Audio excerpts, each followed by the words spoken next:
there. How are you? It's Jennifer from Little Metal Foxes and Julia, also from Little Metal Foxes. And it is August 7th right here in Seattle. And we are very excited to talk about dividers today. So that will be good. We've got a couple of things to share with you as well. We're very excited about some things coming up, some great opportunities, and some new classes with people that we just adore. I know. Here, there's Kathleen. Hello. And so hello, everybody. Little wave out. So, how are you, Julia? I'm good. I had my first tutoring session today. That's my day job is academic tutoring. So, technical glitches there. His computer got stuck and erased the work that he'd just done in the whole session we had. So, I know. Exactly. Oh my God. Anywho, bench dueling all day. Yeah. I have Optivizer hair at the head. Yes. I'm getting my hair cut in a few days. It's like, hi, Anne. Hello. Hi. How are you? All right. So, we've got some good stuff to share with you guys today. Julia and I both have an arsenal of dividers to share with you. I mean, how many do you need? Apparently more than one. I don't know. How many fingers 4. do you have? Yes. All right. So, that's my little divider. I know. I love what she put them. She's telling me she put them in this block that burrs came in, and she's like, it didn't have a top. Yeah, my little wax burr thing came in that, and I take my wax burrs when I teach in person, and so I keep them. I keep them. I used to when I keep them with my kit, and oh hi Kyle. So we've got I've got a little block, and you can kind of put them in a little block like that. But it doesn't have to be, this block. You can make your own block. But I've got not only my dividers in there, but I have my little center punches in there too. So these are just, my favorite ones are in the front, which are the little ones. But you've got a couple of good ones too. And we're going to talk about some of the differences with the dividers and what we like and why, and how to use them. Because there are lots of different things they can be used for. They're not just for circles. They're more than circles. They're more than circles. Actually, to draw circles, this is my favorite to draw circles. Yes. Which is just a compass, but I love it. I love it so much because this one has a pencil in it, but you can take out the pencil and you can put in a Sharpie marker. because you know how addicted I am to Sharpie markers. So then, especially with a pink one, pink Sharpie marker. Then you can draw circles. You can draw with the Sharpie marker. There you go. Which, who doesn't want to draw circles with a Sharpie marker? You could even put a like a center punch in one side and a Sharpie in the other, and draw circles on metal with it. Yes, you could. Yeah. So this is the Circle Master compass. The Circle Master. The Circle Master. The Master of Circles. The Master of Circles. It's patent pending. No, patented. It's actually patented, not patent pending. It's actually patented. Yeah. Well, simple things like that are, great to have in the studio, especially if you're working on paper and doing your designs there. But when you're working on metal, you really need something to really, help you draw circles, whether you're doing things like, marquees or, trilliant shapes. You can use it for all kinds of things to make those arcs. But she's speaking stone setting language now. Yeah. So I don't do that much. That's her. That's really her. And these are great for all kinds of stone setting applications, for marking prongs, for drawing an inside line. If you're doing a bezel, there's all kinds of great uses for them. And there's a bunch of different kinds. So one of the things I wanted to sort of talk about, because you were saying that this one, and tell me about that one. That's just an inexpensive divider. It's in my kit of stuff that goes to teach with, when I go teach. Because because I wouldn't be upset if it disappeared, right? So it's like, I'm not going to take my most expensive tools with me if I'm going someplace because, I might forget them or somebody else might scoop them up by mistake.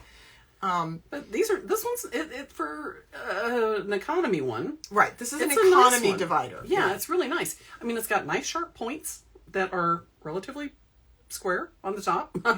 Relatively level. Level, yeah. And so, having something like that in your kit's gonna, if you don't have one, is really helpful for a lot of things. So this is a good economy one. I will say this. I think it's pretty soft, the steel that it's made of, because I think I've actually sharpened it a couple of times. And so the ones that are made of hardened tool steel are better because they don't the tips don't wear down, you know, and you don't have to be sharpening them. You also had made the point that the inexpensive ones can, they get... well, it's not that it's inexpensive, it's the flat. So you've got the flat legs. Right. So they're flat legs, not round legs, and they can do this. They can twist. So they're not lined up. And if they're not lined up, that's not very helpful. Yeah. Well, when you're scoring around metal, if one's dragging behind or if one's a little floppy, out of alignment, or is just, you know, twisting around a little bit, and that's usually something that happens with the flat ones. Okay. The legs have a tendency to sort of wander a little bit. Yeah. Wandering legs. Wandering legs. They're like, you know, can. Can legs. It's the rocket dividers. That's it. So this is really funny on this one because this is great for drawing really big circles. But when I bought it, I think I got it on eBay, and I was like, "Oh, what a great deal for you know, an old pair of dividers. That's kind of awesome." And then they showed up, and I was like, "Oh, they're gigantic." I was like, "Oh my gosh, they're huge." But they were like $7, so that's kind of cool. And vintage tools are fun. They are, and it looks great. It completes the set. I know, it's like dun, dun, dun, dun. Yeah. My two favorite ones that I have are this little guy, and this is, I believe, a German or Swiss version. Mm-hmm. And that one's lovely. It has very nice lines. I really like this because the legs are round on that. And this is only about 4 inches long. It's not a very big divider. And with my other pair, and these are from these are from Eurotool, and these are much shorter. But look at the little chunko legs on there. Mm-hmm. They're square stock. This thing's really heavy, and the points are very sharp. And this is a really nice little divider for a couple of reasons.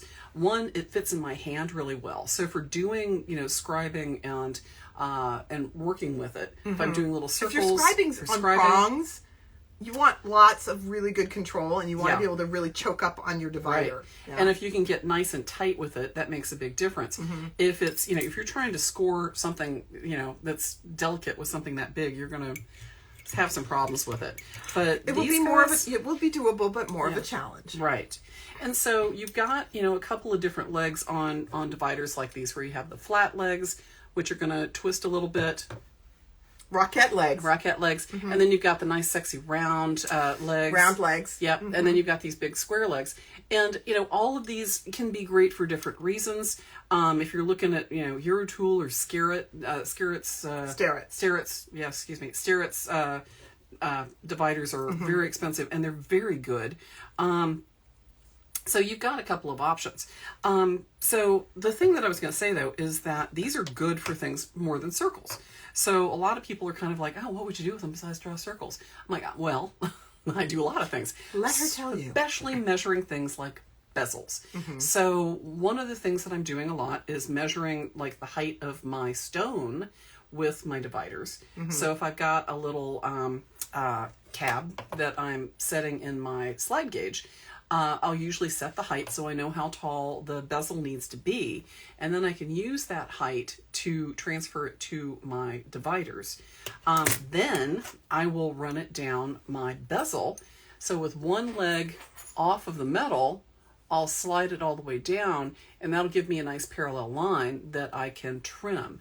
So what you're talking about doing is using bezel wire that's wider than you need it to be, and cutting it down to an appropriate size. And so not you don't just have bezel to sand wire. All that stuff. Yeah, out. Not just bezel wire. So I make a lot of my own bezel just using using silver sheet, fine silver sheet. So it's a heavier bezel. Yeah, yeah. Mm-hmm. So, or even the same, if you're doing something, you know, that's you need a thicker link or a thicker bezel, heavier bezel, or if you're just using, you know, needing to have something that's a little irregular or a taller bezel, you know, get some sheet. Don't rely on. You don't have to you don't have to buy pre-made bezel wire to make bezels. You can make bezel out of any sheet. Yeah, I know, right? The thought. But you really do need a divider, because it is important to have it all be the same width, and the divider will allow you to score that line right down the line. You can either cut it with a shear or cut it with a saw. So it's a lot harder, especially if you're doing something where you are, trying to take a ruler on either end and mark it, and then you're lining the thing up, and then you're marking it with something like a Sharpie. Wrong.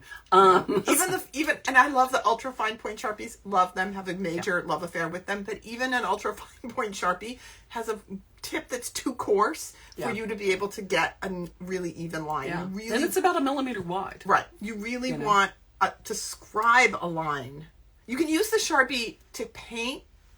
Ink. Do it. Let's do it. Yeah. You can ink where you're going to scrape the line and then scribe the line, because once you've scribed the line, you can see it really well because it's a shiny line through the Sharpie.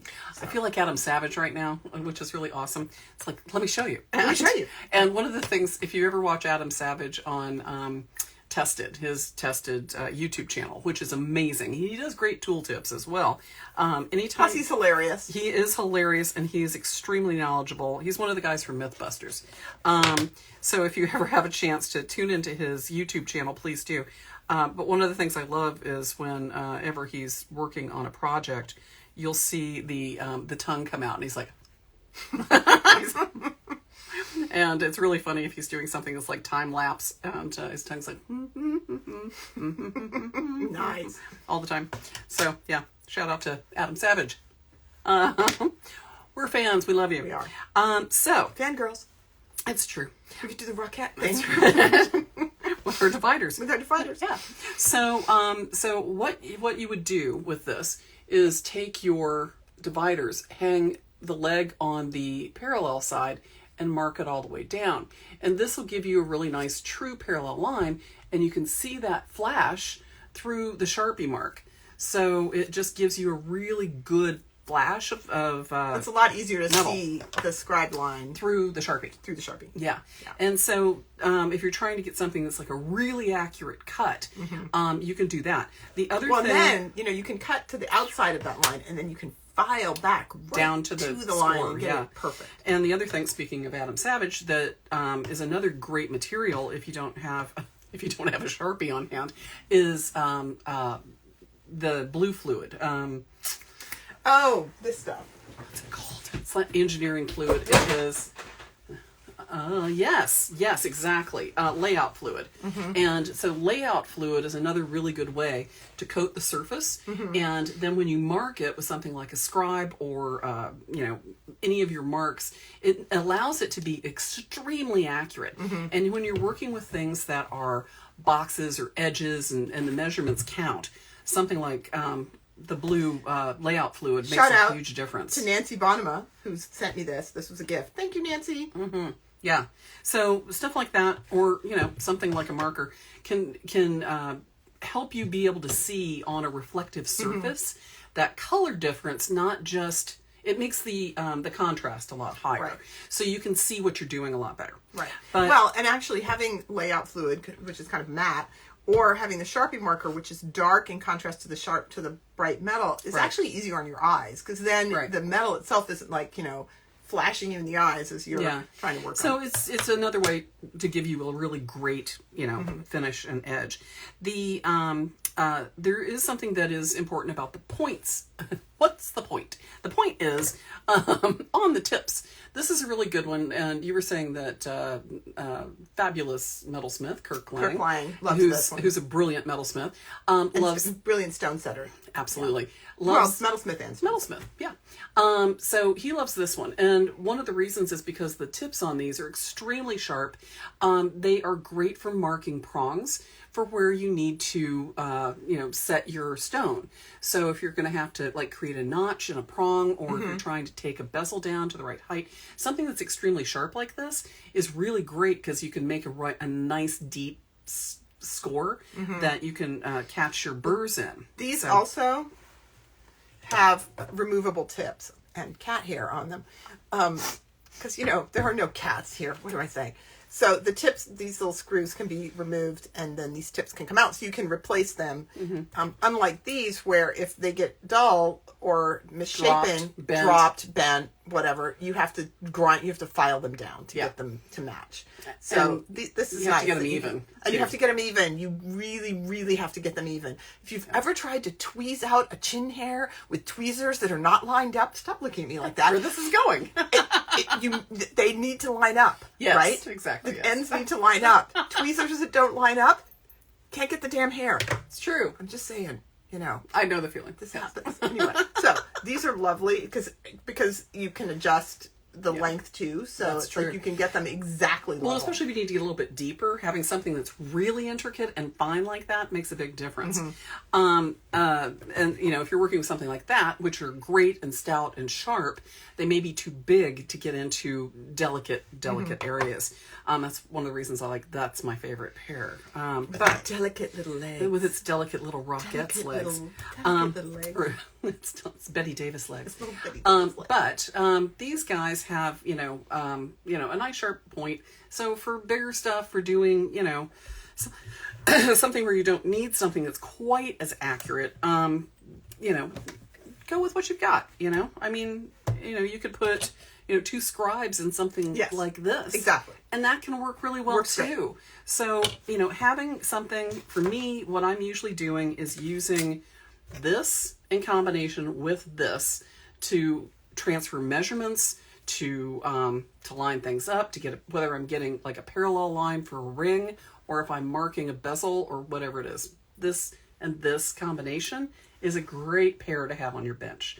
And you can even transfer, if you know how big it needs to be, you can even use just your regular ruler, line up your millimeters or your inches, you know, open this up to what you need and scribe your line. So, yeah. So, dividers. Get some. Yes. They're awesome. Oh, you didn't talk about these. Oh, yeah. So I actually use these as dividers, too. So this is I know, and Jennifer's like, everybody has digital calipers, and I hate the digital calipers. I don't hate them. You just don't love them. I actively don't like them. Yeah.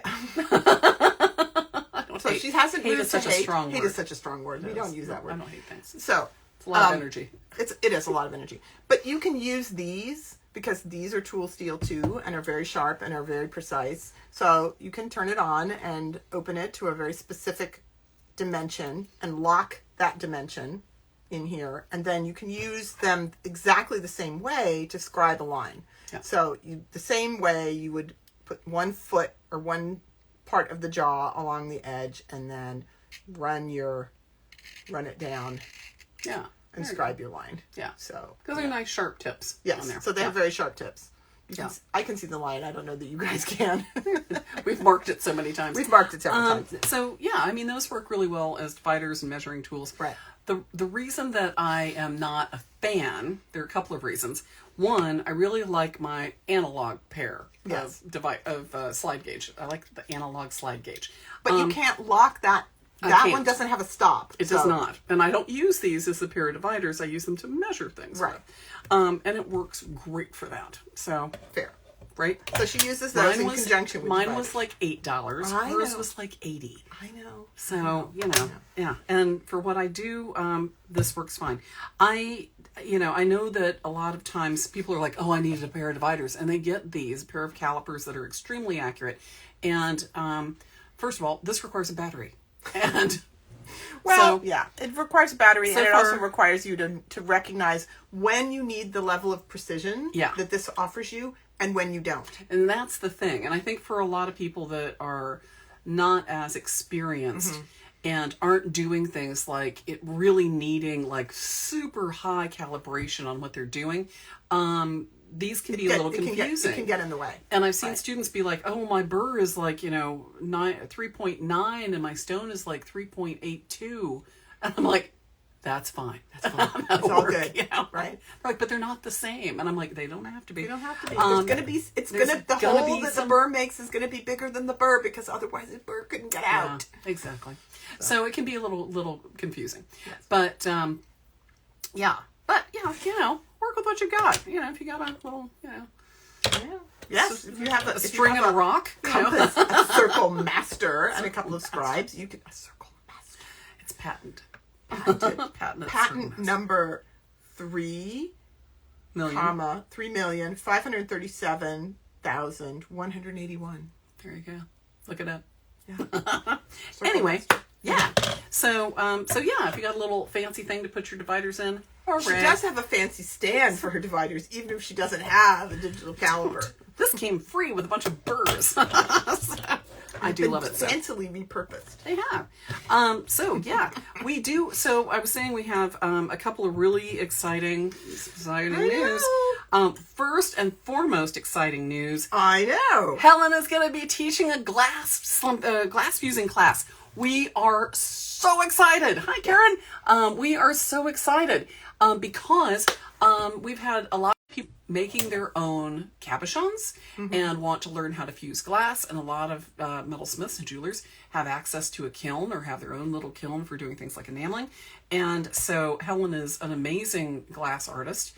She was a glass artist and an amazing glass artist before she was a metalsmith. Yeah. So that was her first love. Yeah. So we now have her first glass fusing class coming up. Right. And that is going to be, that is on the schedule for 10/10. October 10/10. 10/10 at 10 a.m. Yes, exactly. So 10/10. We're very excited about that. And she's got more classes lined up doing things with like fusing foil. Hello, Lairworks. So we've got, glass slumping and she's not going to talk about how to do things. the cabochons in this class. Right. But if you learn how to do glass fusing in this class, basic fusing things flat or like simple shapes, then one of the follow-up classes she will talk about basically making jewelry scale glass. Right. So we've got, she's got some beautiful stuff like, drawing with powder on the glass and fusing that and working with dichroic. Yeah, right. Working with dichroic. But for this class, you can work with dichroic. Oh, for yeah, this first one, the dichroic is absolutely in the playbook. Show them the plate. That's cool. Plate. Yes. There it is. Ooh, there's the plate. So, hopefully... That's just dichroic glass. I have to say, dichroic glass is so sexy. It's just fun to say. Dichroic. It seduces me every time. It's like cellophane. Diaphanous. That's right. So we've got that coming up. You've got a Fileworks class coming up. I do. And but before then... Such a good class. I know. I do have Filework rings coming up. I think I put them away on the 18th. So that's that's only a couple weeks away. Good Lord. Yes. So sign up. That one's a lot of fun. We'll talk about it's a 2-day class. So it's just 2 hours on the first day and 2 hours on the second. So the first day we'll talk about how to make the heavy band rings that you need to make so that you can file them, right? Because you have to have something meaty to file into.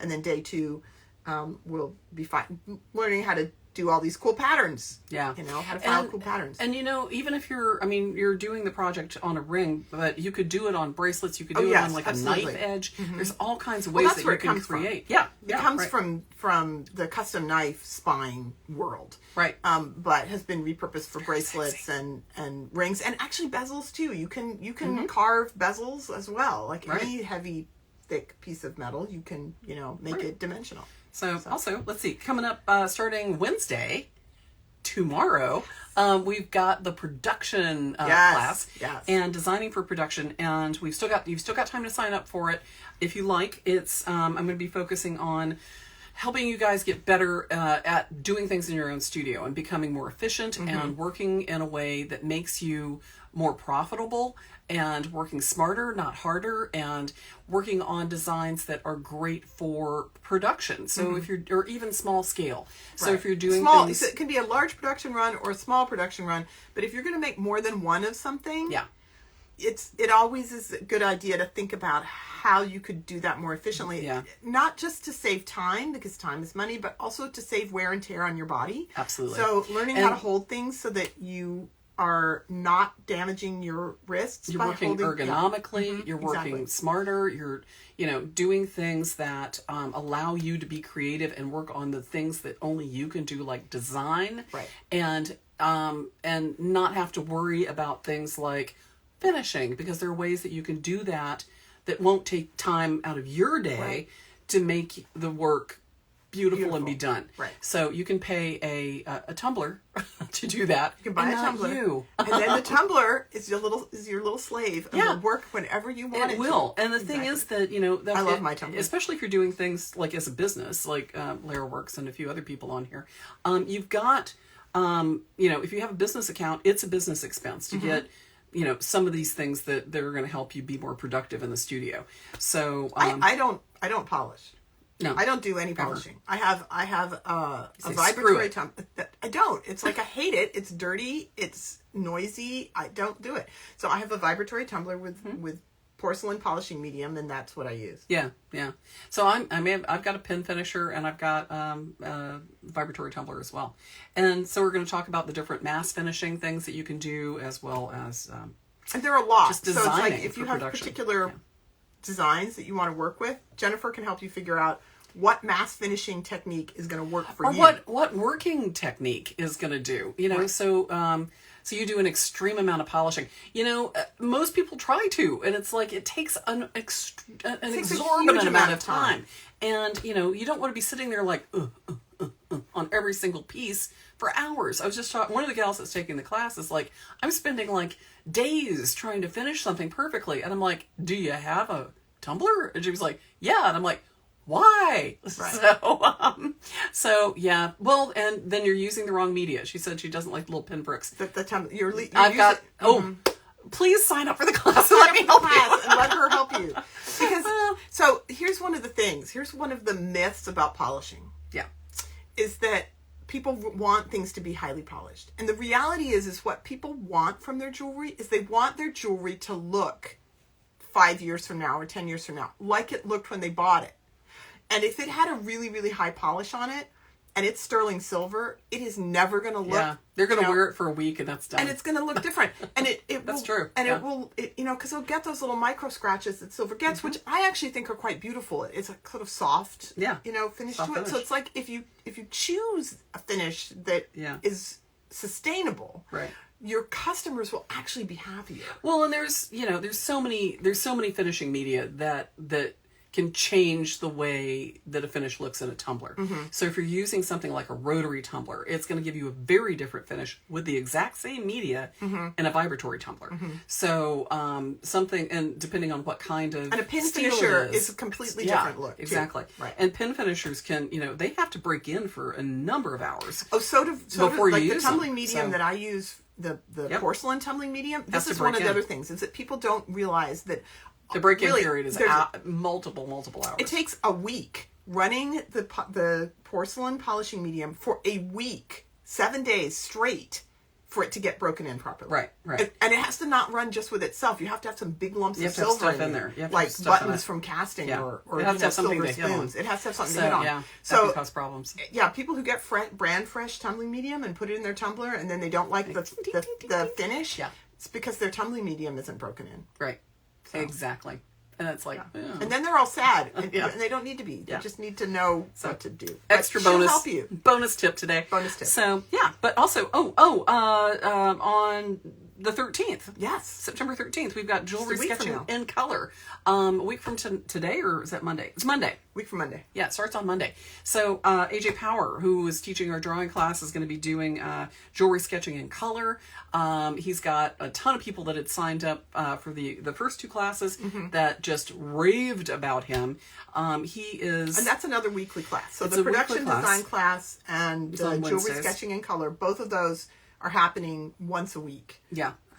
Yours is 6 weeks long and AJ's is 4 weeks long. 4 weeks. Right. So so if you're intimidated by drawing and sketching, AJ's amazing. He really sort of takes it. He'll take the fear. He'll take the fear out of drawing. Makes it less intimidating because drawing like jewelry is a learned skill. It's not something that people are born doing. No. And learning how to translate your ideas onto a two-dimensional material can be really good.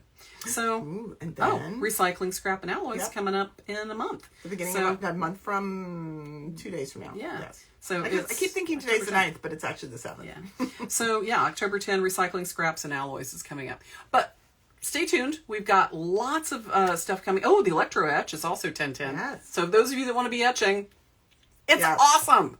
Get in there. You can get an etching kit from us if you don't already have one. Or you can just take the class and decide if this is something you want to do, and you can buy the etching kit afterwards if you want. Yeah. So, yeah. There you go. So we're looking forward to seeing you in one of our classes coming up. And as you know, we've got all of our tool talks are now posted on our YouTube channel. Yes. So you can go back and see the ones that you haven't seen before on the big screen. And on the big screen. You can watch it in your living room. It's awesome. Or in bed with your headphones on. So yeah, you can watch it wherever you like. But we've got, we're going to be loading those on there. Also, we've got something that we're also very excited about. We're going to be offering a VA discount. Mm-hmm. So if you are active military or are retired or are reserve, we're going to be having a veterans discount that you can just sign up for, and that way we can make sure that you have a discount for all the classes that you register for. I'm Air Force veteran, and I really talked to the girls, and I was like, we've got for Veterans Day coming up in November, I really wanted to do something that was a shout out to a lot of the veterans that are coming back, that are maybe having a hard time, maybe trying to find a new job skill, or just something to focus on. Mm-hmm. So we wanted to do something, to make your life a little more interesting and give you something to do.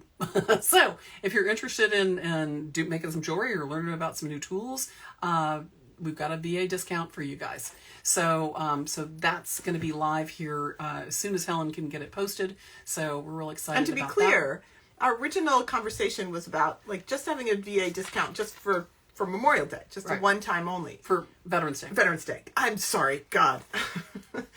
But what we're talking about is actually, if you're a veteran or active duty or reservist, then you will always get this discount for any class you sign up for us. We just need to get you signed up in our system so that you have your own personal special discount code that you would use for any class that you took with us. Right. So it's got some perpetuity to it. Yeah, so. Absolutely. And we look forward to seeing you in there, and that would be great. The other thing that we're going to be doing for safety. Yes. Yeah, so I had done a Studio Safety and Chemicals lecture. It's a 2-hour PowerPoint presentation and lecture and Q&A. And so we ran that back in April, and then we ran it again recently. But we decided we didn't want to just limit it to only when, I have the time to do a 2-hour thing. So what we're going to start doing is actually selling access to the recording of the one we did back in April. Right.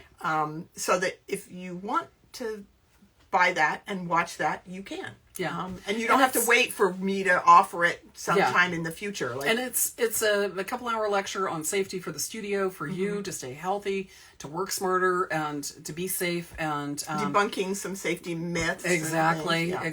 And just talking about good best practice in the studio. And it's $10, and basically that's just covering our administration cost and helping Julia have some coffee in the morning. So. Right, but we decided we wanted you to have it. We wanted to have access to it for everybody. Well, we wanted you to have it when you need it, not have to wait for when it's, because it's about safety. Because it's about safety, and we want you to know about these things when you need to know, not wait for them. Right, yeah. So Helen's working on that. Helen's working on that. Web guru is behind the scenes, is working away. And starting next week, we had some schedule changes due to me teaching. And it's going back to in-person teaching. Yeah. So if you guys want to take the wax class with Pratt, there's 2 spaces left. She's super popular. I'm surprised there are any spaces left. Honestly. It's I think everybody's like, oh, I don't know. Let's see how it goes. So that starts next week. Right. On Tuesday evenings. So we're going to be doing Tooltip Tuesdays in the morning. So next week, that allows us to be able to do tool tips with Helen, because she's in London. Right. She's in London. So we can actually do tooltips with Helen. Right now she's sound asleep in bed. So on our time. You probably won't have me because I think you're doing it at like 9. Yeah, but we'll change it up. We can change it up. We can change it up. Maybe we'll do it midday sometimes. A midday one. Sure. Midday. Now that we have them recorded and we can put them up on YouTube, then you don't have to miss out. You just don't have the opportunity to comment and ask questions. And speaking of which, if you have questions about a tooltip or about something we've said, please feel free to email us and ask us. We read all our emails. We answer all our emails. You can email us at info@littlemetalfoxes.com and we will answer all your questions. So yeah, absolutely. So thanks everybody and have a great week. Right. And we will see you later on. And Kathleen says, what time? Are you doing it at 9? We're going to be doing it at 9 in the morning, I think. 9 in the morning? Yeah. So we'll post it probably the day before. So you know. But yes, Kathleen, I know that you like these. Good call. Good catch. Yeah. So and it also makes us, because 6 o'clock in the evening for the East Coast is really late. And when you start going the other direction, it's really late. Right. So it allows us to have a little broader audience. Yeah, right. Because of the time zones. So yeah, there are lots of you on the East Coast that like to see us too. So because we're totes adorbs. We're totes adorbs. And yes, so we will see you guys next week. Helen and I will be talking about some of the electrical stuff in the studio and some of the challenges that she had moving to the UK. A lot of her tools and equipment and stuff had to stay here and working with gases and things like that. So if you are in the UK, you probably already know this, but you don't know what we do over here. So you don't know what would be different. Yeah. If you're thinking about moving to the States, you might want to listen in. Yeah, absolutely. You might find out what you do and don't want to, like what things you want to bring and what things you don't want to bring. So one of the things that we've I think has happened during COVID is that a lot of people are moving all over the place now and can live anywhere and work like this. Right. So a lot of people are relocating overseas or relocating here. So it's a global thing. It's a global thing. It is. So that's what we're doing next week. So stay tuned for that and check out our YouTube channel with all the other tool tips, and we will see you guys next time. All right. Thanks. Bye everybody. Bye.